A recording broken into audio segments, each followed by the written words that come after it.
जय माता दी। दोस्तों कैसे हैं आप लोग? यह बताने के लिए कमेंट में जय माता दी जरूर लिखें। माता रानी सबका कल्याण करेंगे। दोस्तों आज के इस वीडियो के माध्यम से हम आप लोग को बताएंगे कि साल 2021 में अक्षय आंवला नवमी कब है, उसकी दिनांक तिथि बताएंगे, पूजा का शुभ मुहूर्त बताएंगे, पूजा की विधि बताएंगे, साथ ही साथ हम अक्षय आंवला नवमी व्रत की कथा भी बताएंगे।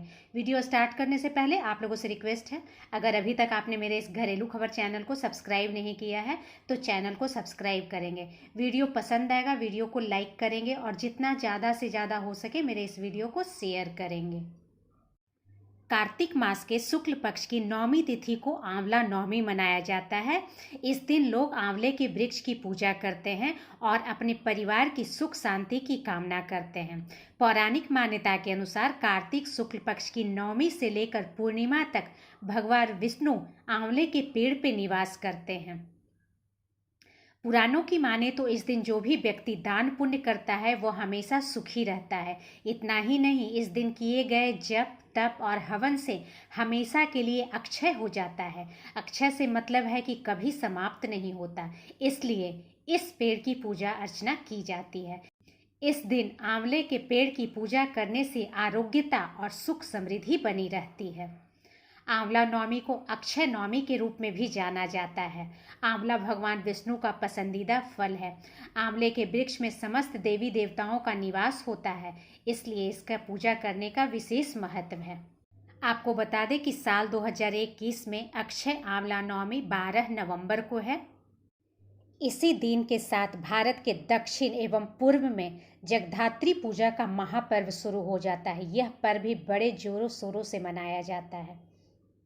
चलिए जानते हैं अक्षय आंवला नवमी की पूजा का शुभ मुहूर्त क्या है। तो आपको बता दें कि अक्षय आंवला के दिन पूजा का शुभ मुहूर्त सुबह 6:45 से लेकर सुबह 11:54 तक है। इस प्रकार कुल समय पूजा का 5 घंटे 8 मिनट का होगा।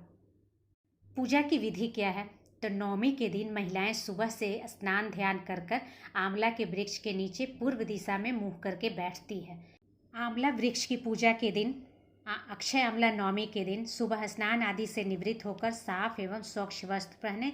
तत्पश्चात आंवले के वृक्ष पे अगर आपको जाना है तो आंवले के वृक्ष के नीचे सफाई कर लें। अगर आंवले के वृक्ष के नीचे आप नहीं जा सकते हैं तो घर में ही आंवले के डाल एक दिन पहले लाकर गमले में डाल लें और उसकी विधिवत पूजा करें। आंवले का फल भी इस दिन सेवन करना बहुत शुभ माना जाता है। और अक्षय आंवला के दिन तुलसी के पौधों को आंवला का फल अर्पित करना चाहिए। ऐसा करने से विष्णु भगवान प्रसन्न होते हैं। तो अगर आप आंवले के वृक्ष के नीचे पूजा करना है तो सब परिवार मिलके आंवले के वृक्ष के नीचे जाएं। साफ सफाई करने के बाद पूर्व दिशा में मुँह करके बैठ जाएं। इसके बाद आंवले के वृक्ष की जड़ में पानी और दूध डालें। उसके बाद तने पर कच्चा सूत का धागा लपेटें और 7-11 या महिलाएं आंवले के वृक्ष की 108 परिक्रमा भी करती है।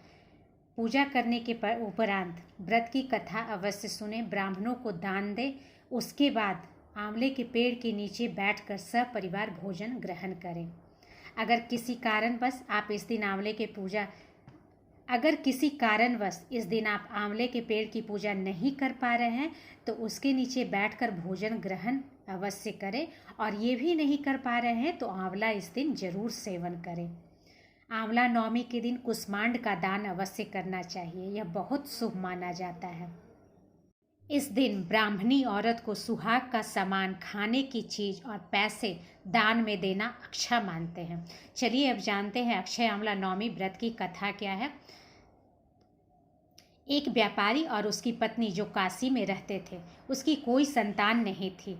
इसी कारण व्यापारी का पत्नी हमेशा दुखी रहती थी। उसका स्वभाव भी चिड़चिड़ा हो गया था। एक दिन उसे किसी ने कहा कि अगर वो संतान चाहती है तो वह किसी जीवित बच्चे की बलि भैरव बाबा के सामने दे, इससे उसका संतान प्राप्त होगा।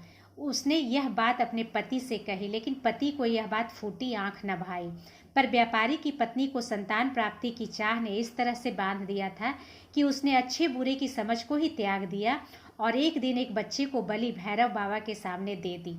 जिसके परिणाम स्वरूप उसे कई रोग हो गए। अपनी पत्नी की यह हालत देख व्यापारी बहुत दुखी था। उसने इसका कारण पूछा। तब उसकी पत्नी ने बताया कि उसने एक बच्चे की बलि दी, उसी के कारण ऐसा हुआ। यह सुनकर व्यापारी को बहुत क्रोध आया और उसने उसे बहुत मारा। पर बाद में उसे अपनी पत्नी की दशा पर दया आ गई और उसने उसे सलाह दी कि वो अपने इस पाप की मुक्ति के लिए गंगा में स्नान करे और सच्चे मन से प्रार्थना करे। व्यापारी की पत्नी ने वही किया। कई दिनों तक गंगा स्नान किया और तट पर पूरी श्रद्धा के साथ पूजा की। इससे प्रसन्न होकर माता गंगा ने एक बूढ़ी औरत के रूप में व्यापारी की पत्नी को दर्शन दिए और कहा उसके शरीर के सारे विकार दूर करने के लिए वो कार्तिक मास के शुक्ल पक्ष की नवमी के दिन वृंदावन में आंवले का व्रत रखकर उसकी पूजा करे तो उसके सभी कष्ट दूर होंगे। व्यापारी की पत्नी ने बड़े विधि विधान के साथ पूजा की और उसके शरीर के सभी कष्ट दूर हुए। उसे सुंदर शरीर प्राप्त हुआ, साथ ही उसे पुत्र रत्न की प्राप्ति हुई। तब से ही महिलाएं संतान प्राप्ति की इच्छा से आंवला नवमी का व्रत रखती है। एक अन्य कथा के अनुसार आंवले वृक्ष की पूजा और इस वृक्ष के नीचे भोजन करने की प्रथा चालू करने वाली माता लक्ष्मी मानी जाती है। इस संदर्भ में एक कथा है कि एक बार माता लक्ष्मी पृथ्वी भ्रमण करने आई। मार्ग में भगवान विष्णु एवं शिव की पूजा एक साथ करने की इच्छा हुई। लक्ष्मी जी ने विचार किया कि एक साथ विष्णु एवं शिव की आंवले के वृक्ष को विष्णु और शिव का प्रतीक चिन्ह मानकर माता लक्ष्मी ने आंवले के वृक्ष की पूजा की। पूजा से प्रसन्न होकर विष्णु और शिव प्रकट हुए। लक्ष्मी माता ने आंवले के वृक्ष के नीचे भोजन बनाकर विष्णु और भगवान शिव को भोजन कराया। इसके बाद स्वयं भोजन किया। जिस दिन यह घटना हुई थी उस दिन कार्तिक शुक्ल नवमी तिथि थी। इसी समय से यह परंपरा चली आ रही है। इस दिन अगर आंवले की पूजा करना और आंवले के वृक्ष के नीचे बैठकर भोजन बनाना और खाना संभव न हो तो इस दिन आंवला जरूर खाएं। तो दोस्तों, अक्षय आंवला नवमी का व्रत करें तो व्रत की कथा का श्रवण अवश्य करें। आशा ही नहीं, पूर्ण विश्वास है कि आज की जानकारी आपको पसंद आई होगी। वीडियो को लाइक करें, शेयर करें एंड चैनल को सब्सक्राइब करें। थैंक्स।